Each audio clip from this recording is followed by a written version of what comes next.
Halo, Assalamualaikum warahmatullahi wabarakatuh. Selamat sore teman-teman. Berjumpa lagi ya dengan saya. Di video kali ini saya akan mencoba mengulas beberapa latihan soal baik profesional maupun pedagogik untuk persiapan P3K Guru Sosiologi di bagian 14. Untuk soal-soal ini diambil dari pelatihan di SIM PKB. Baik, kita mulai dari soal pertama. Produksi komoditas mau tak mau membawa sistem sosial yang secara keseluruhan merefleksikan pengejaran keuntungan ini. Nilai-nilai produksi merasuk ke semua bidang kehidupan. Konsep ini menurut Marx disebut apakah A. Liberalisme, B. Sistem ekonomi, C. Developmentalisme, D. Materialisme, atau E. Kapitalisme. Ini menurut Karl Marx ya teman-teman. Jawabannya adalah kapitalisme. Karl Marx berpendapat bahwa struktur dan etos kapitalisme mendorong kapitalis dalam mengarahkan akumulasi pada penumpukan kapital atau modal yang lebih banyak lagi. Untuk melakukan hal ini, berdasarkan pandangan Karl Marx, maka kerja merupakan sumber nilai. Jadi, kapitalis digiring untuk meningkatkan eksploitasi terhadap proletariat. Ini adalah konsepsi dari kapitalismenya Karl Marx. Kemudian soal yang kedua ini adalah soal pedagogik. Teori belajar yang menyatakan bahwa belajar adalah perubahan tingkah laku. Seseorang dianggap belajar jika ia telah mampu menunjukkan perubahan tingkah laku. Pentingnya masukan atau input yang berupa stimulus dan keluaran atau output yang berupa respon disebut apa? Apakah A. Rekonstruktivistik, B. Behavioristik, C. Kognitivistik, D. Humanistik, atau E. Konstruktivistik. Di sini kata kuncinya adalah stimulus dan respon, ya. Jadi jawabannya adalah behavioristik. Teori behavioristik adalah teori yang mempelajari perilaku manusia. Perspektif behavioral berfokus pada peran dari belajar dalam menjelaskan tingkah laku manusia dan terjadi melalui rangsangan berdasarkan stimulus yang menimbulkan hubungan perilaku reaktif atau respon hukum-hukum mekanistik. Kemudian aplikasi teori behavioristik dalam pembelajaran yang pertama adalah aliran ini menekankan pada terbentuknya perilaku yang tampak sebagai hasil belajar. Jadi hasil belajar siswa itu harus bisa terukur dan terlihat. Kemudian yang kedua, mendudukkan siswa sebagai individu yang pasif, yang aktif adalah gurunya.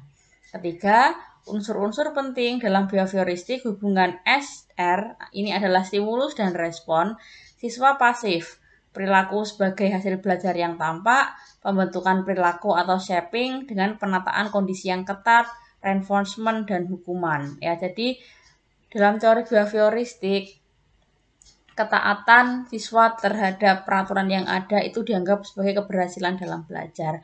Kemudian yang keempat, sesuatu yang ada di dunia nyata menurut teori ini terstruktur, rapi, teratur, maka orang belajar harus dihadapkan pada aturan yang jelas. Kemudian tujuan pembelajaran ditekankan pada penambahan pengetahuan dan evaluasi menekankan respon pasif, biasanya menggunakan paper and pencil test, kemudian menuntut salah satu jawaban benar ya, seperti saat-saat masa ujian nasional. Kemudian soal yang ketiga, perilaku memberi hormat pada orang yang lebih tua, mencium tangan orang sebelum bepergian, mendahulukan orang yang sudah lanjut usia ketika sedang antre, dan membuang sampah pada tempatnya adalah contoh apakah A. Mores, B. Custom, C. Usage, D. Law, atau E. Folkways. Ya, Mores di sini adalah norma tata kelakuan, custom adalah norma adat, usage adalah cara, law itu hukum, dan folkways adalah kebiasaan. Maka jawabannya adalah folkways. Berikut ini macam-macam norma berdasarkan daya ikatnya. Yang pertama adalah usage. Norma cara merupakan bentuk perbuatan seseorang. Masyarakat yang melakukan penyimpangan cara ini tidak akan mendapat hukuman yang berat, biasanya hanya berupa teguran dan peringatan. Contohnya adalah cara makan, cara duduk gitu ya. Yang kedua, folkways. Kebiasaan merupakan perilaku yang diulang-ulang sekaligus bisa diterima dan diakui oleh masyarakat. Ikatan norma kebiasaan di masyarakat ini lebih kuat daripada norma cara.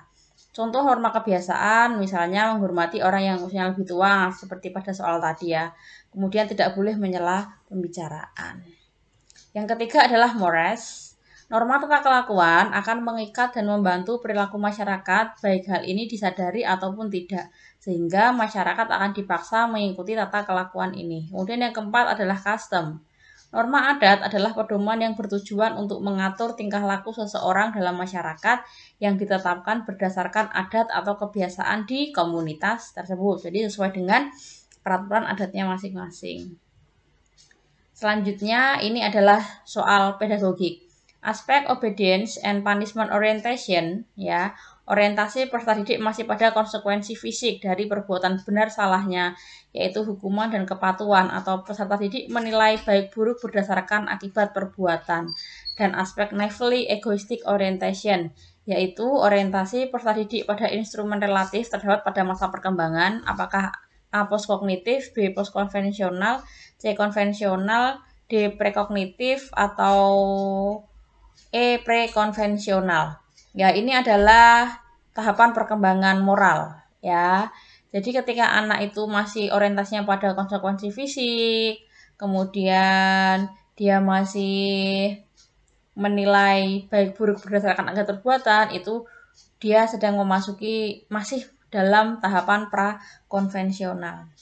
Nah, jadi menurut Kohlberg yang mencetuskan tahapan perkembangan moral itu ada tahapan yang dilalui sebagai berikut. Yang pertama adalah pre-conventional moral rationing atau tahapan perkembangan moral prakonvensional.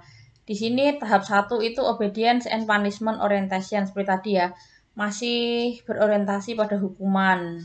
Kemudian tahap 2 naively egoistic orientation, jadi masih egois. Kemudian tingkatan yang kedua adalah conventional moral rationing atau tahapan konvensional yang terdiri dari tahap 3 dan tahap 4. Yang ketiga adalah good boy or a nice girl orientation. Jadi di sini dia orientasinya adalah menjadi anak yang baik, anak yang ramah, yang humble gitu ya. Kemudian tahap 4 authority and social order maintenance orientation. Jadi di sini orientasinya sudah pada perbaikan di peraturan-peraturan sosial atau norma-norma sosial yang sudah ada. Kemudian tingkatan yang ketiga itu adalah post konvensional moral rationing. Di sini usia 17 sampai 28.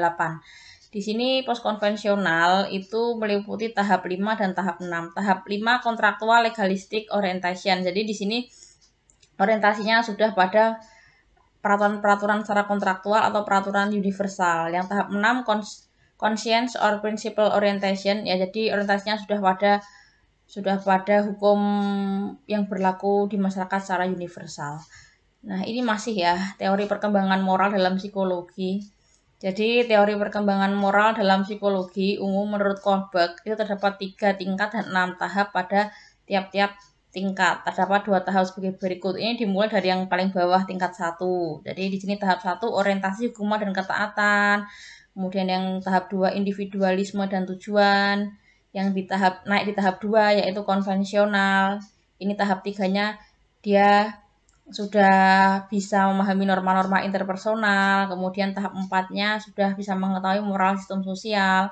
Di tingkat 3 yaitu pasca konvensional, itu di tahap 4 dia sudah bisa membedakan antara hak-hak masyarakat versus hak-hak individual, dan di tahap tertinggi tahap 6 di sini sudah memahami dan menerapkan prinsip-prinsip etika yang berlaku secara universal. Kemudian ini adalah soal terakhir. Dalam pandangan Durkheim, setiap kehidupan masyarakat manusia itu memerlukan solidaritas. Solidaritas yang berjalan atas dasar kepercayaan dan kesetiakawanan yang diikat oleh kesadaran kolektif, ya kesadaran kebersamaan disebut solidaritas.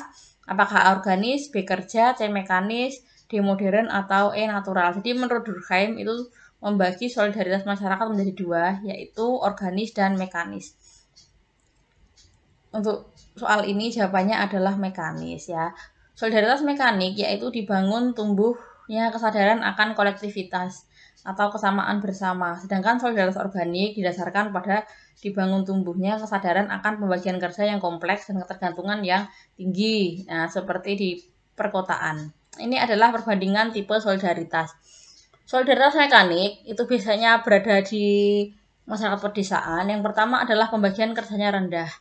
Berbeda dengan di kota, solidaritas organik yang pembagian kerjanya sangat tinggi, seperti di masyarakat industri, dan juga di perusahaan-perusahaan yang ada di perkotaan.